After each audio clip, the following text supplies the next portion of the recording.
ಕಾರ್ಗಿಲ್ ವಿಜಯ ದಿವಸ ಪ್ರಯುಕ್ತ ಭಾರತೀಯ ಜನತಾ ಪಾರ್ಟಿ ಮಂಗಳೂರು ನಗರ ದಕ್ಷಿಣ ಮಂಡಲ ಯುವ ಮೋರ್ಚಾ ವತಿಯಿಂದ ವೀರ ಮರಣ ಹೊಂದಿದ ಹುತಾತ್ಮ ಯೋಧರಿಗೆ ಪುಷ್ಪಾರ್ಚನೆಯ ಮೂಲಕ ಗೌರವ ನಮನ ಸಲ್ಲಿಸಲಾಯಿತು.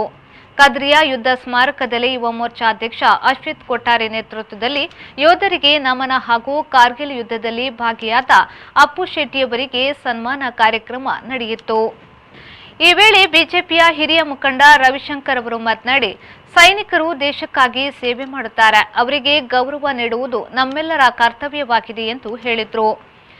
ಭಾರತದ ಸೈನಿಕರು ಕಾರ್ಗಿಲ್ನ ಬೆಟ್ಟದ ಮೇಲೆ ಏರಬೇಕಾದ್ರೆ ನಮ್ಮ ಎಲ್ಲ ಬಂಕರ್ಗಳನ್ನು ವಶಪಡಿಸಿಕೊಂಡು ಅವರ ಯುದ್ಧೋಪಕರಣಗಳನ್ನು ಅಲ್ಲಿ ಸಾಗಿಸಿ ನಮ್ಮ ಸೈನಿಕರ ಮೇಲೆ ನಿರಂತರವಾದ ದಾಳಿಯನ್ನು ಮಾಡುವ ಮುಖಾಂತರ ಪಾಕಿಸ್ತಾನ ಘೋರವಾದ ಅನ್ಯಾಯವನ್ನು ಭಾರತದ ಸೈನಿಕರ ಮೇಲೆ ಮಾಡಿದೆ. ಬಂಧುಗಳು, ಅಲ್ಲಿ ಹೇಳಬೇಕಾದ್ರೆ ಅದರ ಜೊತೆಗೆ 527 ನಮ್ಮ ವೀರ ಯೋಧರು ಸತ್ತಂತಹ ವೀರ ಮರಣವನ್ನು ಹೊಂದಿದಂತಹ ಆ ಕ್ಷಣವನ್ನು ನಾವು ಮರೆಯಲಿಕ್ಕೆ ಸಾಧ್ಯ ಇಲ್ಲ. ಬಂಧುಗಳು, ಈ ದೇಶಕ್ಕಾಗಿ ಅವರ ರಕ್ತವನ್ನು ಅವರು ಕೊಟ್ಟಿದ್ದಾರೆ. ಬಂಧುಗಳು, ಇದು ಇಂತಹ ಒಂದು ವಿಚಿತ್ರ ಸನ್ನಿವೇಶದಲ್ಲಿ ನಾವು ಇವತ್ತು ಉಪಸ್ಥಿತರಿದ್ದೇವೆ. ಬಂಧುಗಳೇ, ಆರ್ಮಿ ಯಾವಾಗಲೂ ನಮ್ಮ ಆರ್ಮಿ ಮೇಲೆ ಭರವಸೆ ನೀಡಿರಿ, ಏನು ಮಾಡಿದರೂ ಅವರು ಸೋಲುವುದಿಲ್ಲ.